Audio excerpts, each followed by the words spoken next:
And now moving on to our second question. The theory states that our lives are not predetermined. Does this mean that God is not all-knowing? Wow, that's a good question. And I honestly feel like your opinion of God or what you feel or think about him is really a personal thing. You know what I mean? If one of the things that I've learned is that faith is essentially what you make of it, along with your beliefs. So whether I believe in the theory or the theory is applied or the theory is concrete 100% truth. What if you don't think, I find that when it comes to faith, like, there isn't that Christian God?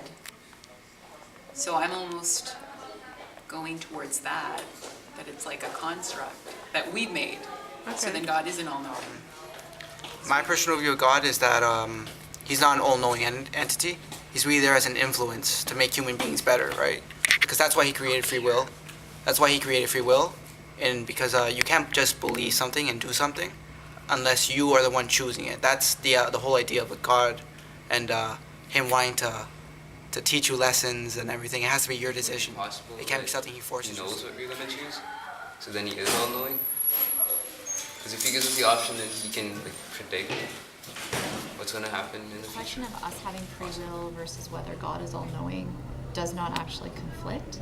A fundamental part of Christianity is that we do have free will and freedom of choice, and that regardless of what path God would like us to choose or what the future will hold based on our choices, he can know that, but it's still our choice to make. If you look at physics theory, that every time you come to a choice, there's a potential that two new universes are created, one based on each choice. You could look at it that way, and so that ultimately all decisions are made. Or even just that he or she, God, can see down the paths of what our choices will be, regardless of what we use them. And our third question is, If our environment, bodies, and abilities are predetermined, how do we still have freedom? I'm going to disagree with the statement because I don't think our abilities are predetermined. Okay. Random side note, can I do this? There's a book by Malcolm Gladwell that came out that basically said if you spend 10,000 hours on something, a task, you will become an expert in that. So, and it's the truth. Think about it's a demented example, but Serena and Venus, the Williams sisters.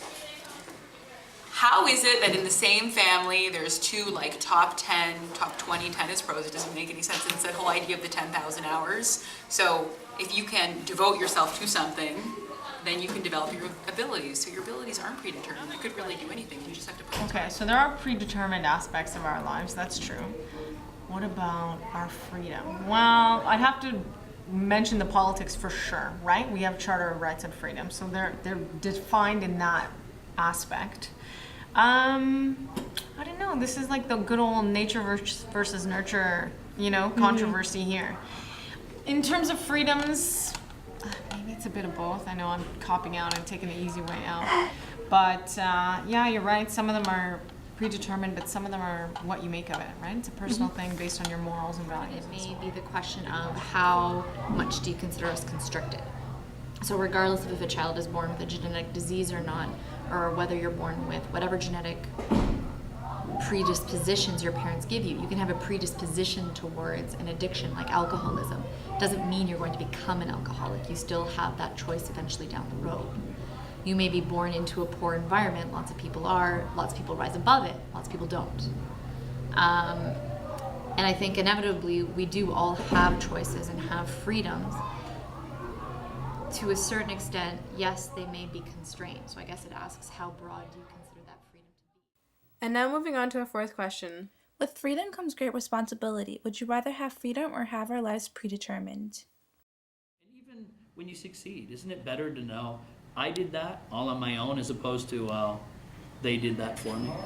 So predetermination, I can't imagine anybody being content with that life. It's like, that's for sheep. I'd rather have freedom in our lives because you're free to do whatever. If it was predetermined, it would be pretty boring, and like you wouldn't have a choice in what to do. Inherent part of what makes us human is freedom of choice, and therefore I would much rather have the freedom than the predetermination. Does that lead to illusory power? Then you have the choice to decide what you want to do from day to day. Because if it was predetermined, then wasn't something you wanted to do. If my life was You predetermined, wouldn't be it kind able of to takes away change the meaning the of way it. you feel about something. Makes me apathetic about everything. Because if I know there's a result to what I do, then it kind of takes away the meaning of it. Scarier. Being predetermined, it's almost like you always know the thing you're going to do is the thing that was meant to be, so it makes your life easier and it's more comforting. Oh God, this is going to say a lot about me depending on what I decide. Okay, I'm going to choose the wimpy one. I would rather have things predetermined because I could be sure what I was doing was the thing that was supposed to be done. Because I guess it's like something could happen in my life. Like I have the choice to change it. Like everything isn't predetermined. It isn't like a story that's gonna go through. Like I can change things. I get to choose what I want to do. For me, I would say predetermined. I don't know. I think a bit of both. Yeah, exactly. A little bit